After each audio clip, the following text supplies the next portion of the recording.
time. Hello, this is timed.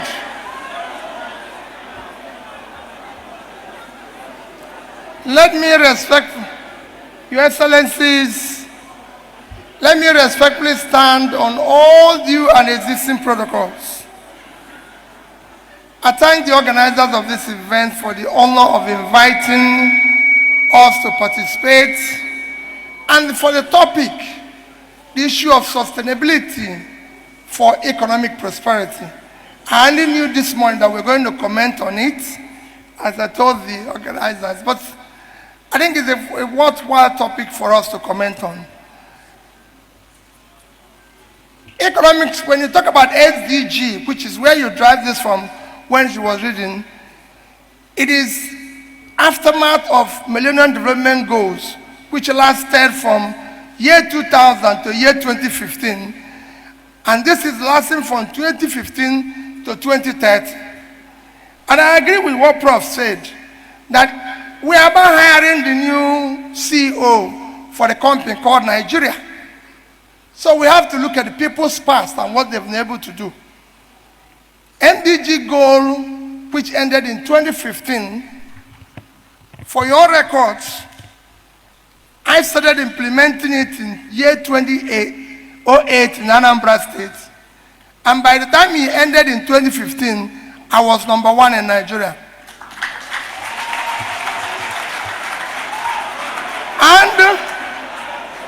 And as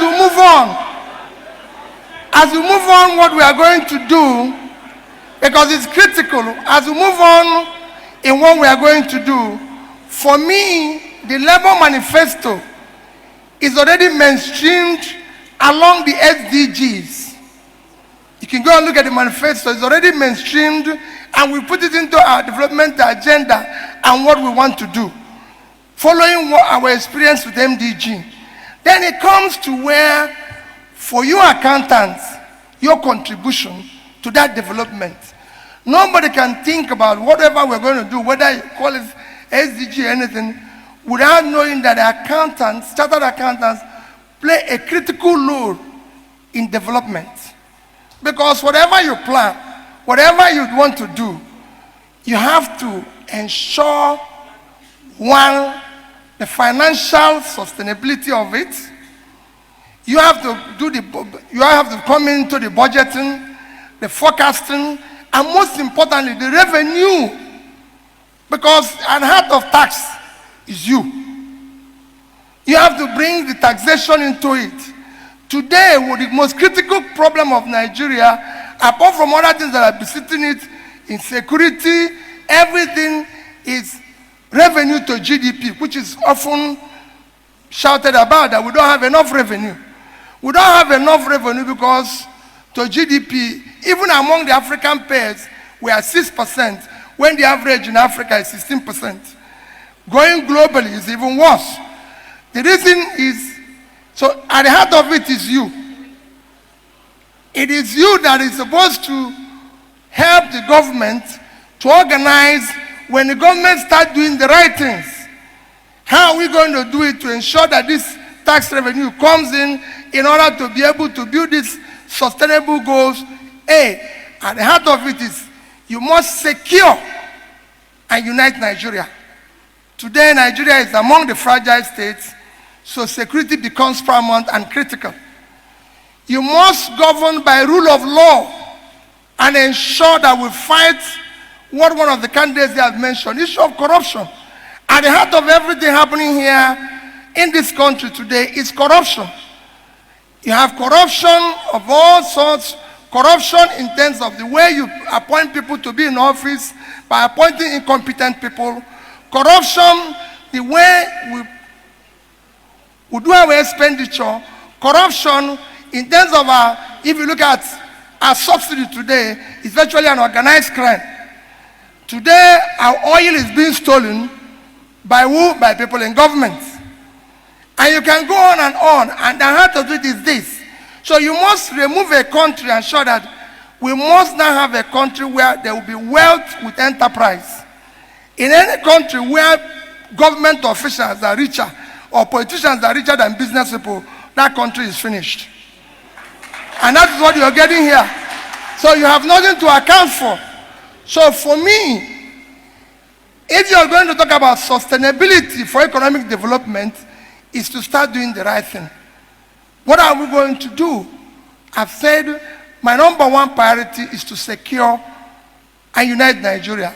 People will tell you security is so difficult. It's not difficult. It's only in Nigeria that somebody kidnaps me and is phoning my brother, negotiating price. If I'm sick, he calls police, he calls doctor, they come and treat me. Everybody knows where we are, but except police. It's not acceptable. With technology today, with technology and everything today, you know where the crime is taking place.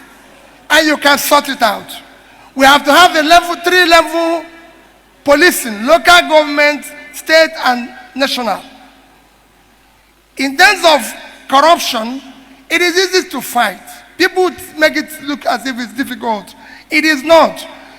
The box stops on your desk. If you yourself is not stealing, those around you are not. You reduce it by 70%. Two of my accountant generals are your member. You can go and ask them how much was missing in Anambra State. And it's very simple. This is what we want to translate. We want to be able to move the country from consumption to production. And when you come to moving from consumption to production, whenever I say move it from consumption to production, the first thing people ask is, what are you going to do? The greatest assets of Nigeria today is the vast uncultivated land in the north.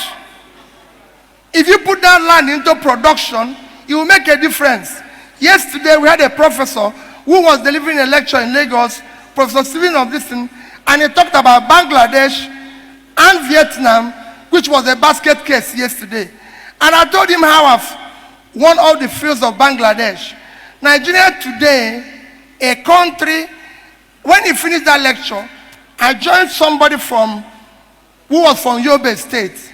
And he said, in Yobe State, they cannot do. I said, Yobe State is 45,000 square kilometers of land. Yobe State is bigger than Netherlands. If you add Borno State, you have 115,000 square kilometers. That can go for half, a quarter of the entire land in Europe. Thereby, you have to be productive.